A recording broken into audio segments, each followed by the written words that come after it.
নদ কবি মাইকেল মধুসূদন দত্ত। কবির রচনা যখন আবৃত্তি করার জন্য আমি এখানে বসেছি, ঠিক তখনই আমি কবির খুবই সন্নিকটে। আমার পাশ বেয়ে দেখতে পাচ্ছেন চলে যাচ্ছে সেই কপোতাক্ষ নদ। স্মৃতির আড়ালে লেখা থাকবে হৃদয়ের এ বন্ধনে। এসেছিলাম যশোরে, দেখেছিলাম আপনজন প্রিয়জন কতজনকে।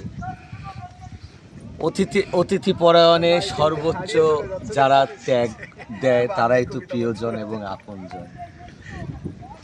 তাদের হৃদয় দেখে অনুধাবন করা যায় মাইকেল মধুসূদন দত্তরা তার থেকেও কত বিরল ছিলেন, কত উদার মনের ছিলেন, কত বড় মনের ছিলেন।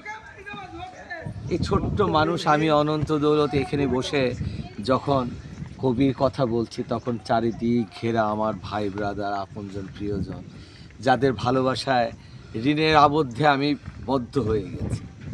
ঘুম থেকে উঠেই সেই রস, সেই ভেজা পিঠা, এগুলো তো স্মৃতির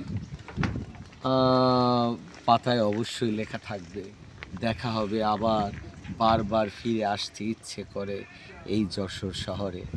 আসবো জিয়ার জন্য, আসবো আমার এই যে মজার আরিফুর রহমান ভাই, আরিফ ভাইয়ের জন্য, সালে ভাইয়ের জন্য, জামাল ভাইয়ের জন্য।